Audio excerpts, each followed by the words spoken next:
Welcome to Shabbat. Let us welcome our King with small prayer. పరిశుద్ర యేసయ్య ఘనమైన నామాన్ని బట్టి నీకే కృతజ్ఞతాస్తుతులు చెల్లించుకుంటున్నాం తండ్రి. నువ్వు మాకు ఇచ్చిన అతి శ్రేష్టమైన సమయం బట్టి నీకే కృతజ్ఞతాస్తుతులు చెల్లించుకుంటున్నాం. నేను కీర్తించడానికి, నేను కొనియాడడానికి, నేను పూజించడానికి, నేను ఆరాధించడానికి, నేను మహింపరచడానికి నువ్వు మాకు ఇచ్చిన అతి శ్రేష్టమైన సమయం బట్టి నీకే కృతజ్ఞతాస్తుతులు చెల్లించుకుంటున్నాం తండ్రి. నీ యొక్క మాటలు విని గొప్ప ధన్యతను మీరు మాకు అనుగ్రహించారు అయ్యా. నీకు ఇష్టమైన విధంగా మా యొక్క జీవితాలను మలచి తండ్రి నీ నామాన్ని మహింపరిచేవారిగా, నీ నామానికి ఘనత తెచ్చిపెట్టేవారుగా తండ్రి మీరు మమ్మల్ని దీవించి ఆస్వాదించి నీ నామాన్ని మాత్రమే మహింపరచుకోమని యేసయ్య పరిశుద్ధమైన నామములో అడిగి వేడుకుంటున్నాం మా ప్రియ పరలోకపు తండ్రి. ఆమేన్. కన్న తండ్రి నీవైనావు దేవా, కన్నీరు తుడచినావు ప్రభువా. కన్న తండ్రి నీవైనావు దేవా, కన్నీరు తుడచినావు ప్రభువా. కన్నీళ్లతో నేను కృంగిపోగా, గుండె కోతే నాకు మిగిలిపోగా. కన్నీళ్లతో నేను కృంగిపోగా, గుండె కోతే నాకు మిగిలిపోగా. కన్న తండ్రి నీవైనావు దేవా, కన్నీరు తుడచినావు ప్రభువా. కన్న తండ్రి నీవైనావు దేవా, కన్నీరు తుడచినావు ప్రభువా. యవ్వన కాలమందు నీ కాడి మోయుట నరునికి మేలని నే సాగెదనయ్యా. యవ్వన కాలమందు నీ కాడి మోయుట నరునికి మేలని నే సాగెదనయ్యా. నా జీవితం నీకో సమర్పిస్తా, సిలువ సాక్షిగానే జీవిస్తా. నా జీవితం నీకో సమర్పిస్తా, సిలువ సాక్షిగానే జీవిస్తా.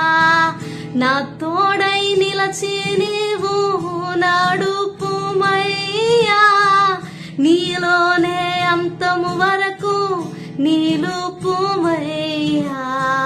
నా తోడై నిలచి నీవు నడుపుమయ్యా, నీలోనే అంతము వరకు నిలుపుమయ్యా.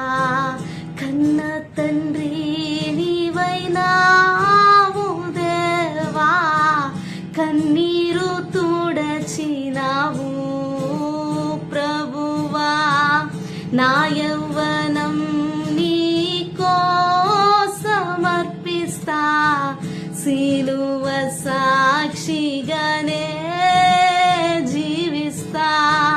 నా యవ్వనం నీకో సమర్పిస్తా, సిలువ సాక్షిగానే జీవిస్తా.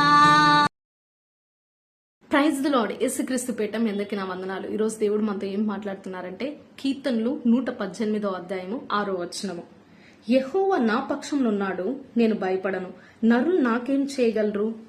ఈనాడు దేవుడు మనకేం సెలవిస్తున్నారంటే మనం ఏ విషయానికి భయపడిన అవసరం లేదని. ఎందుకు మనం భయపడాల్సిన అవసరం లేదంటే ఈ సర్వాన్ని సృష్టించిన సృష్టికర్త, ప్రతి ఒక్కటి ఆయన ఆధీనంలో కలిగిన ఆ యొక్క సృష్టికర్త మన పక్షంలో ఉన్నాడని. ఆయన మన పక్షంలో ఉండగా మన ముందు ఏది నిలబడలేదు. ఇన్నాళ్ళు మన యొక్క జీవితంలో దీన్ని మన యొక్క జీవితంలో మనం అనుభవించలేకపోయాము, ఇది మనం పొందుకోలేకపోయాము, మనం సాధించలేక మనం విఫలమవుతూనే ఉన్నాము. ఈ విషయంలో నేను ముందుకి వెళ్ళలేకపోతున్నాను, నా యొక్క ఆలోచనలు నన్ను బాధిస్తున్నాయి, లేదా ఏ యొక్క విషయంలోనూ నేను సరిగ్గా చేయలేకపోతున్నాను, ప్రతి ఒక్క విషయంలోనూ విఫలం అవుతూనే వస్తున్నాను అని ఎన్నో ప్రశ్నలు మన యొక్క జీవితంలో మనం తిరుగుతూనే ఉన్నా, మనకి ఏదైతే అసాధ్యమని మన యొక్క జీవితంలో నిలబడుతుందో, లేదా ఇది నా యొక్క జీవితంలో నేను ఎప్పటికీ పొందుకోలేను, ఇది నా వలన అయ్యే పని కాదు అని మన యొక్క జీవితంలో మనం ఏ విషయంలో అనుకుంటున్నా, లేదా ఎవరు మనల్ని బాధిస్తున్నా, ఏ విషయంలో మనం బాధపడుతూ ఉన్నా, ఇది మన యొక్క జీవితంలో అసాధ్యమని మనం భావిస్తున్నా కూడా ఈనాడు మనము గుర్తుంచుకోవాల్సింది ఒకే ఒకటి, మన దేవుడు మన పక్షంగా ఉన్నాడు. మన పక్షంగా ఉన్న దేవుడు, ఈ యొక్క సర్వాన్ని సృష్టించిన సృష్టికర్త, ఈ యొక్క సర్వ సృష్టి ఆయన యొక్క ఆధీనంలో ఉంది. కాబట్టి ఈనాడు నీ యొక్క జీవితంలో ఏదైతే అసాధ్యమని నువ్వు భావిస్తున్నావో, నీ యొక్క జీవితంలో అసాధ్యమైన దాన్ని సాధ్యపరచడానికి దేవుడు నీ పక్షంగా ఉన్నానని సెలవిస్తుండగా ఆయనతో నువ్వు ఒకే ఒక మాట చెప్పు, అయ్యా నేను నీ మాటకు లోబడతాను, నీవు నా పక్షంగా నిలబడు, నేను అసాధ్యమని ఇన్నాళ్ళు నా యొక్క జీవితంలో ఆగిపోయిన కార్యం సాధ్యపరిచి నీ యొక్క నామం మహింపరచుకొని, దేవుడు మన యొక్క జీవితంలో అసాధ్యమైన దాన్ని సాధ్యపరిచి ఆయన యొక్క నామాన్ని ఘనంగా మహింపరచుకున్నగాక. ఆమేన్. నీవు నా పక్షమై ఉన్నావు గనుకే జయమే జయమే, అన్ని వేళలా జయమే. నీవు నా పక్షమై ఉన్నావు గనుకే జయమే జయమే, ఎల్ల వేళలా జయమే. నీవు నా పక్షమై ఉన్నావు గనుకే జయమే జయమే, అన్ని వేళలా జయమే. నీవు నా పక్షమై ఉన్నావు గనుకే జయమే జయమే, అన్ని వేళలా